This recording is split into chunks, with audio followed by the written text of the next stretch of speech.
All right, so today we're taking a deep dive into something that, I'll be honest, can be a little scary to think about. Brain tumors. But, no need to worry. We're going to break it all down. We're using this super informative article from the Cleveland Clinic as our roadmap today. And I promise by the end of this deep dive, you'll feel way more informed and way less intimidated. I like that. Yeah. Informed, not overwhelmed. That's exactly what we're aiming for. Right. So where do we even begin with something as complex as brain tumors? What's the core concept we need to understand? Well, let's start with the basics. A brain tumor, at its core, is just an abnormal growth of cells in or around the brain. But here's the thing that most people don't realize. Yeah. The majority of these tumors are actually benign. Wait, really? Hold on. So that means they're not cancerous? That's right. Wow. Okay, see, this is why I like doing these deep dives. You learn something new every time.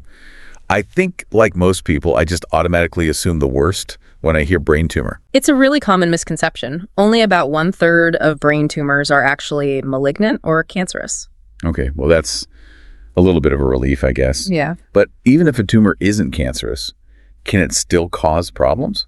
Absolutely. You see, the brain is a very, very intricate organ, right? Lots of delicate parts all packed into a very limited space. So even a benign tumor, if it grows large enough, can start to press on vital structures, things like, nerves and blood vessels and brain tissue. I see. So it's like, even if it's not the bad kind of tumor, it can still cause trouble just by taking up space and kind of crowding things out. Precisely. Okay, that makes sense. And I imagine that pressure can lead to all sorts of, symptoms, right? Exactly. Speaking of symptoms, it's important to note that some tumors, especially the small ones, might not cause any noticeable symptoms at all.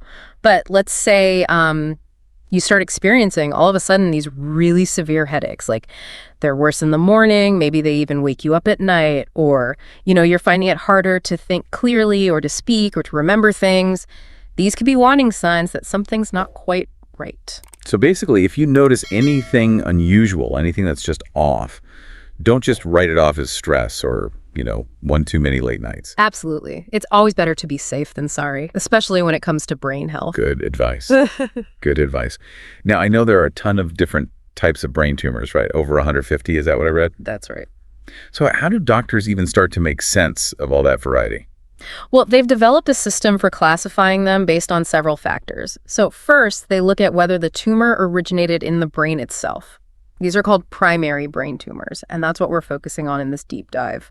Okay, so primary means it started right there in the brain. Exactly. Then there are secondary brain tumors, which start somewhere else in the body and spread to the brain. Got it. So that would be like if someone had lung cancer that then spread to their brain. Exactly.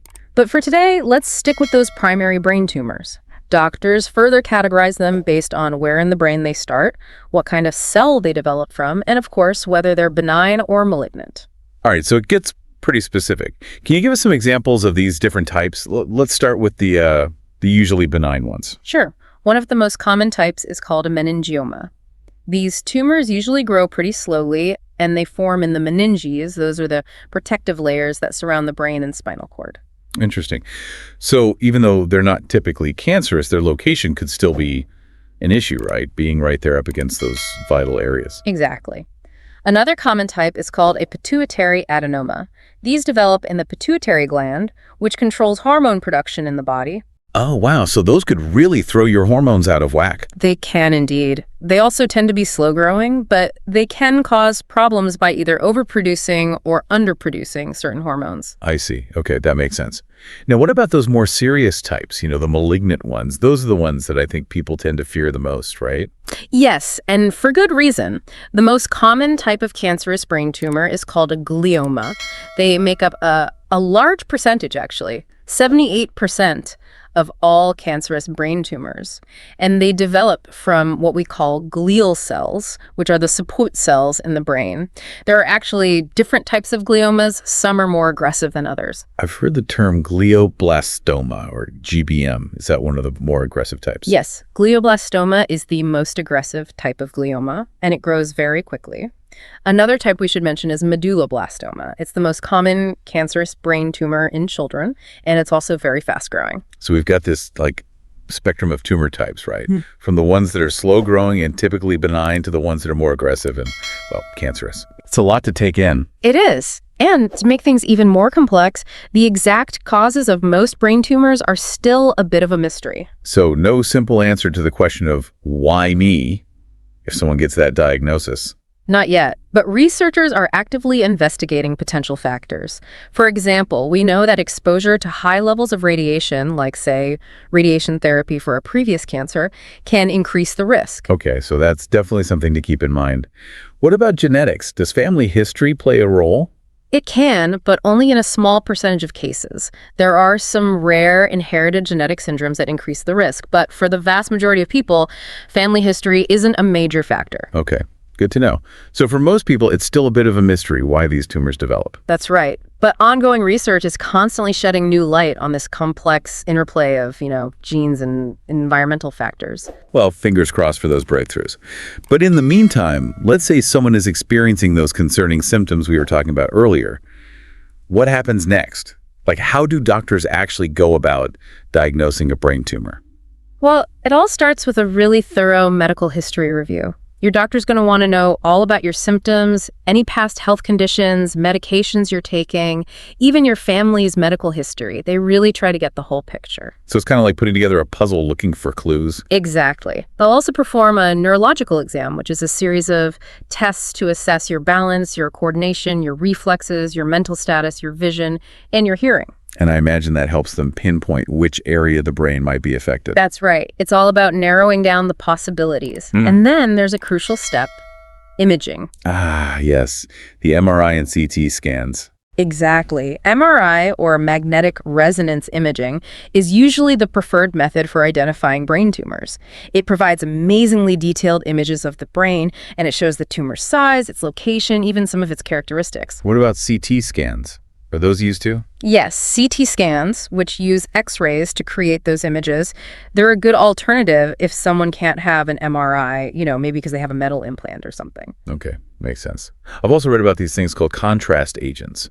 What are those all about? So contrast agents are special dyes that are injected into a vein before the scan, and what they do is they help highlight the tumor on the images, making it much easier for doctors to see.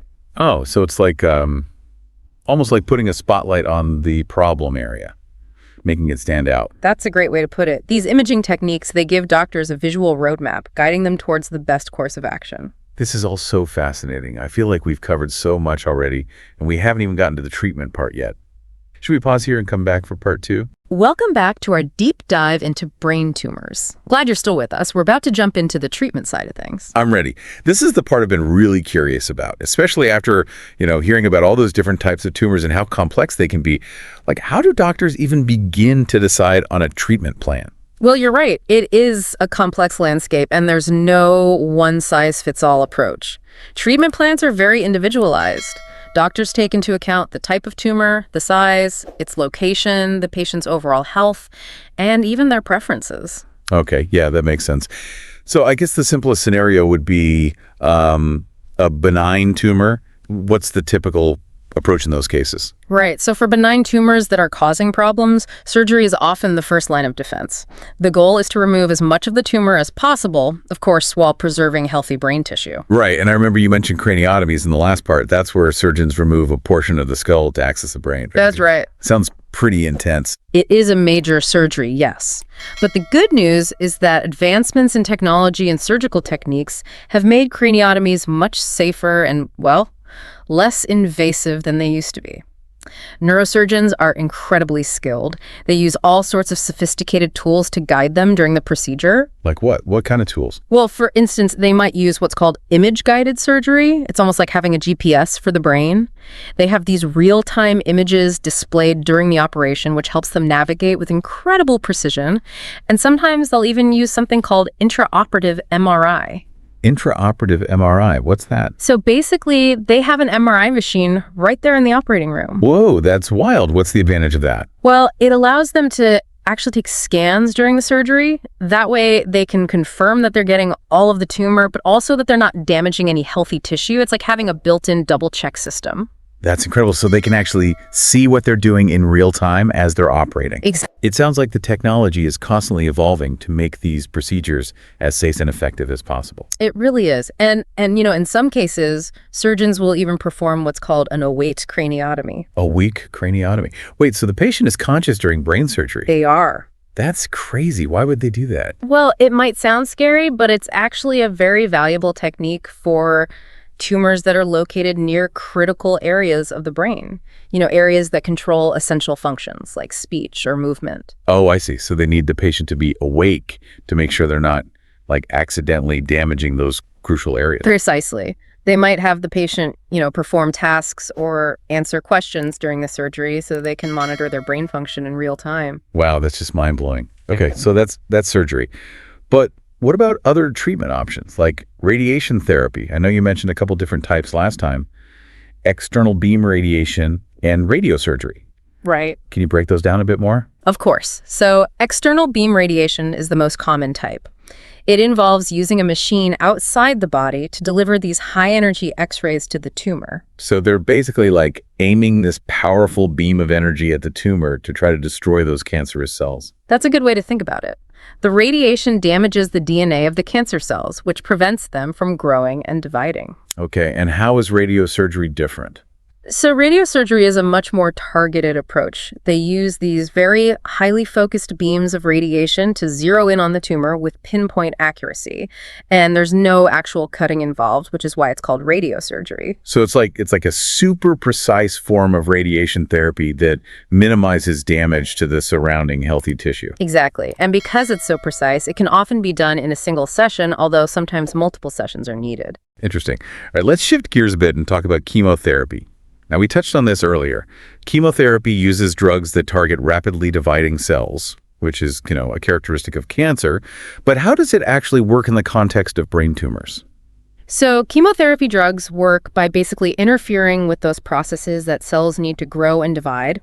They can be given intravenously, so through a vein or orally as a pill.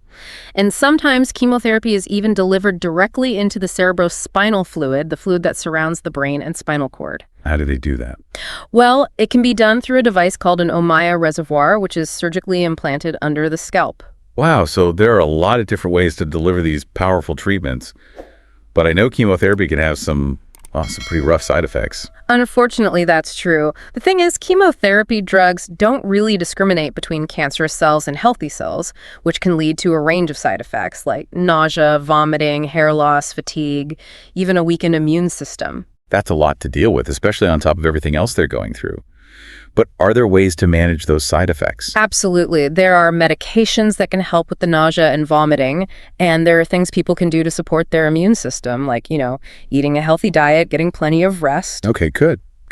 Now, what about immunotherapy? This is the approach that harnesses the power of the body's own immune system to fight cancer, right? I'm really intrigued by this one. Yeah, immunotherapy is really fascinating. It's all about giving the body's natural defenses a boost so they can better recognize and attack cancer cells. It can be given intravenously or sometimes even directly into the tumor itself. So it's like giving the immune system a little extra help so it can fight off the cancer more effectively. That's a great way to put it. And while immunotherapy can also have side effects, they tend to be less severe than the ones associated with chemotherapy. Okay, that's good news. And then there's targeted therapy, right? Which you mentioned is kind of like a precision strike against the tumor's weaknesses. That's a great analogy. Targeted therapy uses drugs that zero in on very specific molecules or pathways that are involved in the growth and survival of cancer cells. So it's like they're trying to hit the cancer cells right where it hurts while sparing the healthy cells as much as possible. Exactly. And targeted therapies are often used in combination with other treatments, like chemotherapy or radiation therapy. Okay, so it sounds like doctors have this whole arsenal of weapons to fight these tumors. But I can't help but think about what a difficult journey it must be for patients and their families. It sounds so intense. It absolutely is. A brain tumor diagnosis, it can be incredibly overwhelming, and it can affect people, physically, emotionally, even financially. Right. I was just thinking about all that. What are some of the physical difficulties people might face? Well, depending on the tumor's location and size, people can experience all sorts of symptoms. Things like headaches, seizures, weakness, vision problems, even cognitive difficulties. And all of that can obviously affect their ability to, to work, to drive, to take care of themselves, really just to live their lives. Absolutely. And then, of course, you have the side effects of the treatments themselves, which we've already touched upon. So it's a lot to cope with on multiple levels. What about the emotional impact? I imagine that it's really hard to process a diagnosis like that. It can be incredibly challenging. A brain tumor diagnosis, it can trigger all sorts of emotions like fear, anxiety, sadness, even anger. It can also lead to feelings of isolation and uncertainty. Right, so it's not just about the physical symptoms, it's about the emotional and mental toll as well. Exactly. It's crucial for people with brain tumors to have a strong support system. Family and friends can be a huge source of emotional support, and there are also support groups and online resources where people can connect with others who are going through the same thing. That makes sense. It's so important to feel like you're not alone in this. And what about the financial impact? I mean, I can only imagine that treatment for brain tumors must be incredibly expensive. It can be, unfortunately. The treatment might involve surgery, hospitalization, radiation therapy, chemotherapy, immunotherapy, all sorts of medications. And, many people with brain tumors, they're unable to work during their treatment. So it's this added financial burden on top of everything else they're dealing with. It can be, yes. But, there are resources available to help with financial assistance. Okay, good. At least there's some support out there. Yeah. And then there's also the social impact to consider. I mean, I remember you mentioned that brain tumors can sometimes affect people's cognitive abilities and even their personality. That's right. So imagine those changes can strain relationships and make it difficult for both the patient and their loved ones to adjust. Absolutely. It's so important to address the whole person, not just their physical needs, but also their emotional and social well-being. And that's where those support systems and resources we talked about can really come into play. That's such a great point. But, amidst all of these challenges, I have to believe there's hope, right? What are some of the latest developments in brain tumor research that are giving people reason to be optimistic? Oh, there's so much exciting research happening. Immunotherapy and targeted therapy, for example, are showing a lot of promise.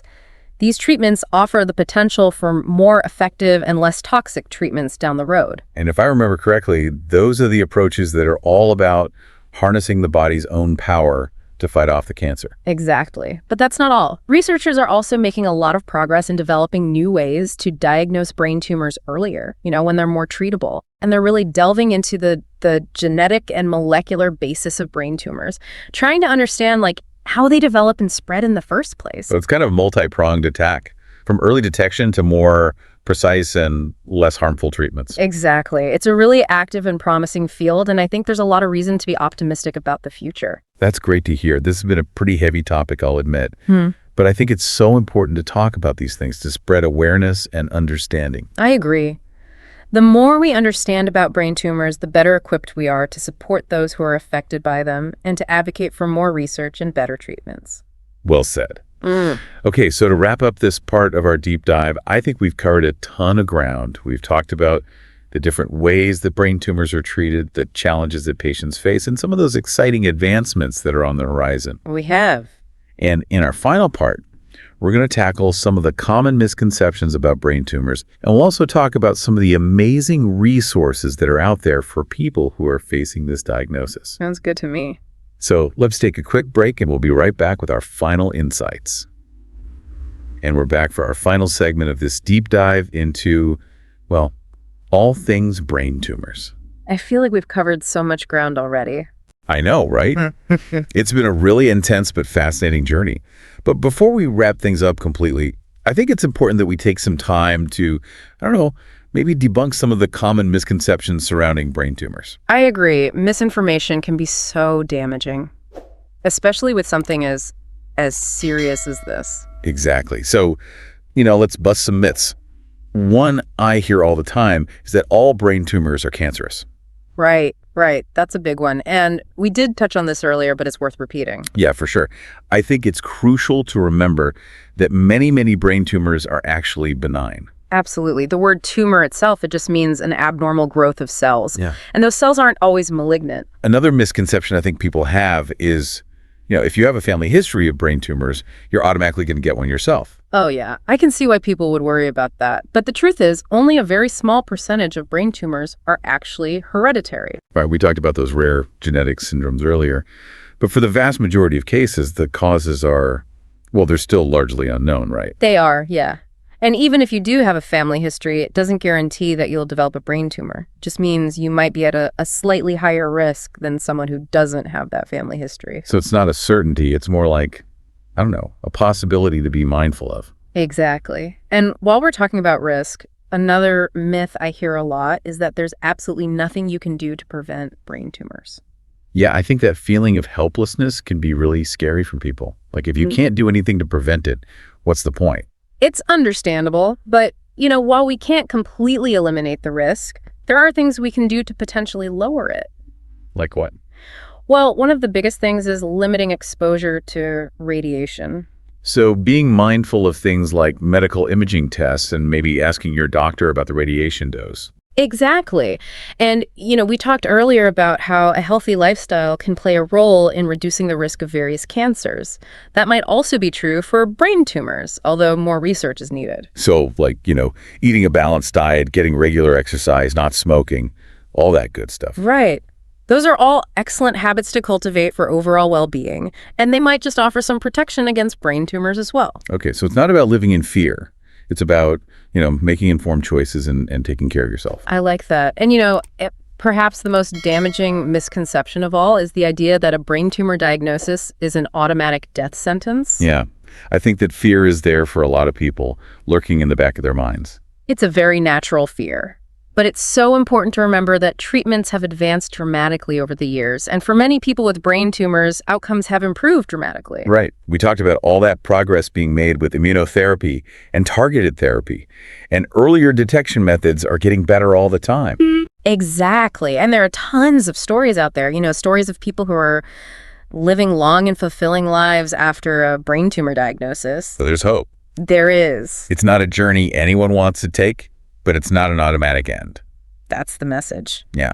And speaking of support, I think it's really important that we talk about all the amazing resources that are out there for people who are facing this diagnosis. Absolutely. There are organizations, support groups, so many people who are ready and willing to help. For sure. One really great resource is the American Brain Tumor Association. Have you heard of them? Yeah, I think so. What do they offer? Well, they have a ton of information on their website, and they have a helpline, too. They also have support groups and online forums where people can connect with others who are going through the same thing. I can imagine that peer support is so valuable. To know that you're not alone. It really is. Another great organization is the National Brain Tumor Society. What do they focus on? Their main goals are to fund research and advocate for patients. They also provide a lot of education and support. I've heard of them. I know they're really active in pushing for more research funding and better treatment options. Oh, absolutely. They're a powerful voice for the brain tumor community. That's so important. Are there any other resources you'd recommend? Well, a lot of hospitals and cancer centers have their own support groups and resources that are specifically for brain tumor patients. So it's always a good idea to ask your healthcare team what's available in your area. Exactly. And don't forget about online resources like blogs and forums. There are some really great ones out there. It's amazing how, technology can connect people facing similar challenges. Like it really creates this sense of community, this shared understanding. It really does. And I think that's such an important part of the healing process, to feel connected, to feel supported. So yeah, if you're facing a brain tumor diagnosis, or if you know someone who is, please remember this, you are not alone. Could not have said it better myself. There is a whole network of support out there, people who want to help you navigate this journey, whatever that looks like for you. And never give up hope. Research is moving forward every single day, and we're getting closer to more effective treatments and, well, ultimately a cure. That's a great message to end on. Well, I think we've covered an incredible amount of information in this 3-part deep dive. We've learned about the basics of brain tumors, the complexities of diagnosis and treatment. We talked about the latest research. We've busted myths, highlighted some really valuable resources. And hopefully, most importantly, we've empowered our listeners with some knowledge and a little bit of hope. Well said. And thank you for joining us on this incredibly important journey. We hope you found it valuable and maybe even a little bit inspiring. Absolutely. Stay curious, stay informed, and stay strong.